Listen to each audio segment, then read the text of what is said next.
Hello. Today class stores ledger and difference between the bin card and stores ledger and ఇంతకుముందు క్లాస్లో చెప్పినట్టు FIFO method LIFO method మాదిరిగా ఒక example లెక్క simple average మెథడ్లోని ఒక లెక్క మళ్ళీ వెయిటెడ్ యావరేజ్ మెథడ్లోని ఒక లెక్క చేసి ఈరోజు చెప్పుకుందాము. సో ఇక్కడ స్టోర్స్ లెడ్జర్ ఫస్ట్ పీపీటీలో స్టోర్స్ లెడ్జర్ అనగానేమి, స్టోర్స్ లెడ్జర్ అనగా ఇది మెటీరియల్స్ యొక్క వసూలు కొనుగోళ్ళు జారీ మరియు నిల్వలకు సంబంధించిన వివరాలను రికార్డ్ చేసే పత్రమే స్టోర్స్. తెలుగులో స్టోర్స్ లెడ్జర్ అంటే తెలుగులో స్టోర్స్ ఆవర్జాని అని అంటారు. The costing office records all particulars of materials received and issued in a separate record called the stores ledger. అదే మెటీరియల్కి సంబంధించిన కొనుగోలు కానీ వసూలు కానీ జారీలు కానీ నిల్వలకు సంబంధించిన వివరాలను ఒక పత్రం రూపంలో నిల్వ చేసే పత్రమే స్టోర్స్ ఆవర్జా. ఇది record called the stores ledger. These stores ledger must be prepared by an independent person and the storekeeper. అయితే ఇది ఒక స్వతంత్ర వ్యక్తి అనే వ్యక్తి తయారు చేస్తాడు కాబట్టి ఈ స్టోర్ కీపర్ ఆవర్జాతో ఏమి చేయకూడదు. కాబట్టి స్టోర్స్ ఆవర్జను స్వతంత్ర వ్యక్తి తయారు చేస్తాడు. సో ఇందులో దీనికి ప్రతి రకమైన ఒక మెటీరియల్ను నమోదు చేయడానికి ప్రత్యేకించిన కొన్ని వనరులు ఉంటాయి. It records quantity, price and value of the materials received and issued. A balance is recorded after every receipt and every issue. దీనిలో మెటీరియల్స్ వసూళ్లు మరియు జారీ తర్వాత నిల్వలు తేల్చడం జరుగుతుంది. కాబట్టి మెటీరియల్స్ జారీకి సంబంధించి మరియు అమలు చేసిన పద్ధతిని బట్టి నిల్వ ఉన్న మెటీరియల్స్ యొక్క పరిమాణము మరియు విలువ ఈ స్టోర్స్ అవర్స్ అనేది తెలియజేస్తుంది. Next bin card. Bin card అంటే the stores are normally divided into racks which are further subdivided into small spaces. Okay, స్టోర్ను సాధారణంగా ఎట్లా అంటే ర్యాంక్స్ అన్నట్టు, ఇది ర్యాంకులు మరియు ఉప ర్యాంకులుగా విభజించడం జరుగుతుంది ఈ బిన్ కార్డ్ని. ఈ యొక్క small one bin is allotted అంటే ఒక చిన్న స్థలం ఏమంటారు బీన్స్ అంటారు. సో బిన్ కార్డ్ అంటారు. సో ఇందులో ఈ మెటీరియల్స్లోని ప్రతి రకానికి ఒక బిన్ను కేటాయించడం జరుగుతుంది. అంటే బిన్ అంటే ర్యాంక్లోని స్థలమే కానవసరం లేదు. A bin card is a thick sheet of paper meant for recording the receipt. అంటే గట్టిగా ఉండే పేపరు, దీనిలో ఒక ప్రత్యేకించిన బిన్కు సంబంధించిన మెటీరియల్స్ కొనుగోలు, జారీ మరియు నిల్వలను నమోదు చేస్తారు. సో ఇది బిన్ కార్డ్ అన్నట్టు. అంటే all these spaces are known as bin and for one item of material bin is not necessary a space on a rack. So ఈ బిన్ కార్డు స్టోర్స్ ఆవర్జా గురించి ఇది. So differences between bin card and stores ఆవర్జా. So ఇక్కడ differences అంటే తేడాలు, first one bin card and second one stores ledger. In this PPT, third PPT, I explain the bin card and stores ledger differences between both are. So first one is it records entries only in terms of quantities. ఇందులో quantity అంటే పరిమాణానికి సంబంధించిన వివరాలు మాత్రమే bin కార్డ్లో నమోదవుతాయి. Next stores లెడ్జర్లో it records entered in terms of quantities as well as value. అంటే ఇది క్వాంటిటీకి సంబంధించింది మరియు వాల్యూ అంటే విలువకు సంబంధించింది. ఇది రికార్డ్స్ అంటే పరిమాణము మరియు విలువలకు సంబంధించిన వివరాలు ఇందులో నమోదు అవుతాయి. So bin card entries are made by store keeper. ఒకే వ్యక్తి తయారు చేస్తాడమని, స్వతంత్ర వ్యక్తి తయారు చేస్తాడమని ఇంతకుముందు వ్యవహారాలను స్టోర్ కీపర్ నమోదు చేస్తాడు. ఒకే వ్యక్తి అంటే స్టోర్ కీపరు ఈ ఎంట్రీస్ అనేటివి నమోదు చేస్తాడు.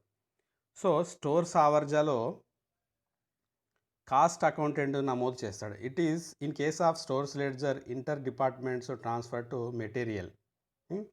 సో ఇది స్టోర్స్ లెడ్జర్లో కాస్ట్ అకౌంటెంట్ అందులో స్టోర్ కీపర్ నమోదు చేస్తే ఇందులో కాస్ట్ అకౌంటెంట్ నమోదు చేస్తాడు. So only material moving into and out of stores and record ఇందులో బిన్ కార్డ్లో ఇందులో inter departments transfer of material is recorded. కాబట్టి అంతర్గత స్టోర్స్ ఆవర్జాలలో అంతర్గత విభాగ మెటీరియల్స్ బదిలీలు ఇందులో స్టోర్స్ లెడ్జర్లో నమోదు అవుతాయి. నెక్స్ట్ ఇది entries are made immediately on receipt and issue of material. ఇవి వసూళ్లు మరియు జారీ చేసిన తక్షణమే ఈ వివరాలను నమోదు చేస్తారు. సో ఇందులో స్టోర్స్లో ఆవర్జాలో ఇది ఒక కాలానికి సంబంధించిన మెటీరియల్స్ వసూలు మరియు జారీలను నమోదు చేస్తారు. అంటే entries are made periodically for all receipts and issued of material during the period. So ఇది differences between bin card and stores ledger. So ఇంతకుముందు మనము ఫిఫో లిఫో మాదిరిగా ఒక యావరేజ్ మెథడ్లో 2 టైప్స్ ఉన్నాయని, అంటే ప్రైజింగ్ మెథడ్లో 2 టైప్స్ ఉన్నాయని చెప్పుకున్నాము. అది యావరేజ్ ప్రైజ్ మెథడ్. అందులో simple average price method, weighted average price method. So దానికి సంబంధించిన అంటే సింపుల్ యావరేజ్ మెథడ్ ఏంటంటే it is very easy to operate. ఇది సామాన్య సగటు ధర పద్ధతి అని తెలుగులో అంటారు, భారతీయ సగటు పద్ధతి అని ఇంగ్లీష్లో అంటారు. ఈ సామాన్య సగటు ధర పద్ధతిలో జారీ చేయక మునుపు కొనుగోలు చేసిన వివిధ ధరలను కూడి ధరల సంఖ్యతో భావించాలి ఇందులో. అదే భారతీయ సగటు ధర పద్ధతిలో జారీ చేయక మునుపు కొనుగోలు చేసిన మెటీరియల్ మొత్తం వ్యయాన్ని కూడా ఆ మెటీరియల్ పరిమాణంచే భావించాలి. ఓకే, అంటే under simple average price method price paid for different lots of materials are added and the total is divided by the number of prices. Okay, weighted average price is arrived at by dividing the total cost of material purchased by total quantity purchased. So ఇది weighted average method అనేది ఇది more scientific. ఇది ఎలా అంటే కొనుగోలు చేసిన సరుకు ధరలతో పాటు కొనుగోలు చేసిన సరుకు పరిమాణాన్ని కూడా ఇది లెక్కలో తీసుకుంటుంది. సింపుల్ యావరేజ్ ప్రైస్ మెథడ్ ఎలా అంటే as it takes both price and quantity into consideration. కానీ ఇక్కడ the method is frequently used and under normal circumstances gives the best result. ఇది కాబట్టి it changes only when a fresh purchase it's made. ఇది భారత సగటు పద్ధతి సామాన్య simple average మెథడ్కు సంబంధించిన చిన్న డిస్కషన్. సో ఇప్పుడు మనము ఇంతకుముందులాగా ఫిఫో లిఫో మాదిరిలో ఒక లెక్క చెప్పి దానికి చిన్న ఎగ్జాంపుల్ ప్రాబ్లము చదువుకున్నాము. అట్లాగే సింపుల్ యావరేజ్ మెథడ్లో కూడా ఒక లెక్క చేద్దాం. ఇక్కడ పీపీటీలో కనబడే పీపీటీలో date 86 year month January 1/1/1986 400 purchased price rate ₹2.20. 8/1/1986 500 purchased ₹2.40. Next 12/1/1986 issued 300. 15/1/1986 issued 200 and 20/1/1986 purchased 600 price rate ₹2.80 and 27/1/1986 issued 400. This is the PPT and simple average method example problem. So మనం ఇప్పుడు సింపుల్ యావరేజ్ మెథడ్లో ఇంతకుముందు మీకు చదివి వినిపించిన లెక్కకు దీని యొక్క ఆన్సర్ ఇది. సో ఏంది, డేట్ 3 కాలమ్స్ వస్తాయి, పర్చేజ్డ్, ఈష్యూడ్, బ్యాలెన్స్. ఇక్కడ ఫస్ట్ డేట్ వస్తుంది, తర్వాత పర్చేజ్డ్, తర్వాత ఈష్యూడ్, తర్వాత బ్యాలెన్స్. ఇక్కడ జనవరి 1 ఎంత 1986 సంవత్సరం. 400 యూనిట్స్ ప్రైస్ ఎంత ₹2.20. ఎంత అవుతుంది 8880. Issued dash dash and balance 400 direct 880.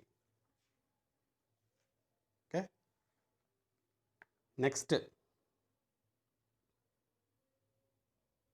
January 8 500 units ₹2.40 1200.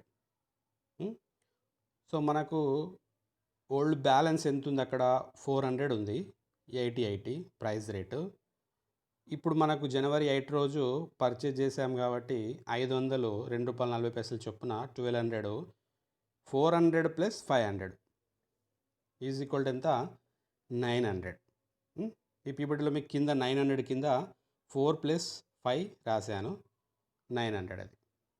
కాబట్టి ఫిఫో లాగా లిఫో లాగా ఫస్ట్ ఇన్ ఫస్ట్ అవుట్ కాకుండా ఇది అక్కడక్కడే ఆ ఓల్డ్దున్ను ప్లస్ పర్చేజ్ ఫస్ట్ మొదలైంది యాడ్ చేసి డైరెక్ట్ అమౌంట్ వేస్తారు. ఇక్కడ పర్చేజ్ అయింది కాబట్టి టోటల్ 80 ప్లస్ 1200 ఎంత 2080. అంటే purchased is equal to plus, issued is equal to minus. Next January 12 purchased no, issued ఎంత 300 ₹2.30 690. సో ఈ ₹2.30 ఎట్లా వచ్చింది అంటే ఇక్కడ వర్కింగ్ నోట్స్ ఎన్ని యూనిట్లకు ఈష్యూడ్ 300 యూనిట్స్కు ఈష్యూడ్ అయింది. సో మనకి ఇక్కడ పర్చేజ్డ్ రేట్ ఎంత ఉంది ₹2.20 ఒకటి, ₹2.40 ఒకటి, 2 ప్లస్ చేయాలి. 2 ప్లస్ చేసి 3 ఉన్నా కానీ 3 ప్లస్ చేయాలి, బై 3 వేసుకోవాలి. కానీ ఇక్కడ 2 కాబట్టి బై 2 చేస్తే మీకు ₹2.30 వస్తుంది. ₹2.30 ఇంటూ 300 690. కాబట్టి ఇక్కడ ఇష్యూ అయింది కాబట్టి ఓల్డ్ ఎంత 900 ఉంది, 900 నుంచి 300 తీసేస్తే 600. టోటల్ 2080 ఉంది, మైనస్ 690 తీసేస్తే 1390. ఓకే, మనకి ఇక్కడ ఈ సింపుల్ యావరేజ్ మెథడ్లో ధర తెలుసుకోవాలి, అంటే ఇష్యూలకు ధర ఎంత అనేది తెలుసుకోవాలి. అదే ఒకటి గుర్తుపెట్టుకుంటే మీకు సరిపోద్ది, ధర తెలుసుకోవాలి. నెక్స్ట్ January 15 నో పర్చేస్, మళ్ళీ ఈష్యూడ్ 200. సో మనం ఆల్రెడీ ఇక్కడ మనము 230 వచ్చింది కాబట్టి దీనికి యాజ్ ఇట్ ఈజ్గా ₹2.30. ఒకవేళ దానికన్నా January 12 మధ్యలో 13 ఉంటే గిట్ట మళ్ళీ కింద వర్కింగ్ నోట్స్ చెప్పినట్టు చేయాలి. కాబట్టి అవసరం లేదు కాబట్టి ₹2.30 ఎంత 460. ఇష్యూ కాబట్టి 600 ఓల్డ్, ఇక్కడ ఇష్యూ 200 అయింది, మిగిలిన రిమైనింగ్ ఎంత బ్యాలెన్స్లో 400. సో అక్కడ 1390 ఉంది, ఇక్కడ 200 ఇంటూ 230 చేస్తే 460 వస్తుంది, తీసేస్తే ఎంత 930. ఓకే, ఇది సింపుల్ యావరేజ్ మెథడ్ అన్నట్టు. నెక్స్ట్ January 20 600 యూనిట్స్ ₹2.80 చొప్పున 1680. సో ఇష్యూస్ అనేది ఏం లేవు కాబట్టి ఓల్డ్ 400 ఉంది, ఇక్కడ మనం పర్చేజ్ ఎంత అయింది 600 అయింది కాబట్టి 2 ప్లస్ చేస్తే ఎంత 1000. ఇక్కడ మనకు ఓల్డ్ ఎంత ఉంది 930 ఉంది, ఇక్కడ పర్చేజ్ ఎంత 2 ఇంటూ చేస్తే 600 ఇంటూ 280 చేస్తే 1680. కాబట్టి 2 ప్లస్ చేయడం వల్ల ఎంత వచ్చింది 2610, అవి 2. నెక్స్ట్ January 27 400 ఈష్యూడ్, ఇక్కడ చూడండి ₹2.60. అంటే ఇంతకుముందు లెక్కలో ఇష్యూస్ స్టెప్ అంటే అక్కడ ఇష్యూస్ను 12కు 15 మధ్యలో పర్చేస్ కాలే కాబట్టి 12th రోజు ఎంత ఇష్యూ అయిందో ఆ రేట్ ఎంత వచ్చిందో 15th రోజు కూడా అదే రేట్ ప్రకారం చేసాం. కానీ ఇక్కడ January 20కి 600 యూనిట్స్ పర్చేజ్ అయినాయి కాబట్టి ఇక్కడ ప్లస్ జరిగింది. మళ్ళీ January 20 ఇక్కడ ఇష్యూ 400 అయినాయి కాబట్టి 1000 మైనస్ 400, ఇక్కడ ఎంత 400 తీసేస్తే ఎంత 600 ఇష్యూ కాబట్టి. సో ఇక్కడ రేటు మనకి ఇక్కడ ఇష్యూ అప్పుడు రేటు తెలియాలి. సో ఇక్కడ ₹2.40, ఇక్కడ సెకండ్ వన్ January 8 రోజు ప్లస్ ₹2.80. చేస్తే ఎంత వస్తుంది? బై 2 చేస్తే 2 రూపీస్ 60 పైసా వస్తుంది. ఓకే, కాబట్టి 400 into 2 rupees 60 Paisa is called 1040. ఎంత ఇష్యూ కాబట్టి 1000 మైనస్ 400 తీసేస్తే ఎంత? 600 మైనస్ 2610 నుంచి 104 తీసేస్తే 1570. సో ఇక్కడ వరకు మీకు లెక్కలో జనవరి 27 అని ఉంది కాబట్టి 27/1/1986 కాబట్టి 400 అక్కడ వరకు లెక్క అయిపోయింది. కావున ఇక్కడ వరకు స్టాప్. అట్లాగే ఒకవేళ మెల్లి తర్వాత ఏమైనా ఉన్నాయనుకోండి, ఇక్కడ నెక్స్ట్ థర్డ్ది కూడా చేశాను. 2 రూపీస్ 30 పైసా మళ్ళీ వస్తుంది. ఎట్లా? 2 రూపీస్ 60 చేస్తే 600 1570. ఇది simple average method. Next weighted average method. So simple average మెథడ్లో ఏం చేసామంటే మనము రేట్స్ని తీసుకొని ప్లస్ చేస్తే ఇష్యూలకు ధర తెలిసింది. కాబట్టి వెయిటెడ్ యావరేజ్ మెథడ్లో కూడా ఎలా అనేది చూద్దాం. ఇక్కడ లెక్క జనవరి 1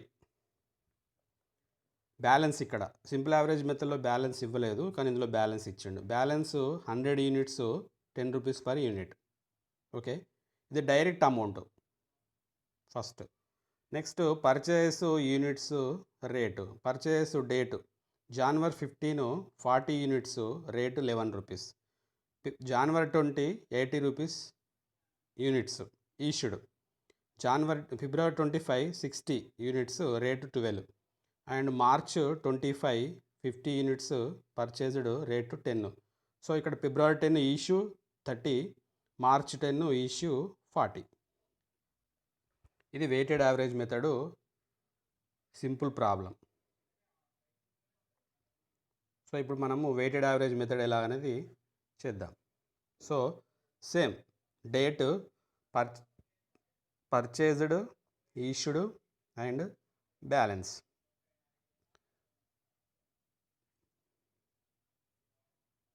జనవరి 1 ఎంత? జనవరి 1 ప్రారంభం నిల్వ ఇచ్చిండు కాబట్టి ఓపెనింగ్ బ్యాలెన్స్ ఎంత? 100 యూనిట్స్. కాబట్టి ఎంత రేట్ ఎంత? 10 రూపీస్ చొప్పున ఎంత అవుతాయి? 1000 అవుతాయి. ఓకే, నెక్స్ట్ జనవరి 15 ఎన్ని యూనిట్స్? 40 యూనిట్స్. రేట్ ఎంత? 11 ఇంటూ 40 440.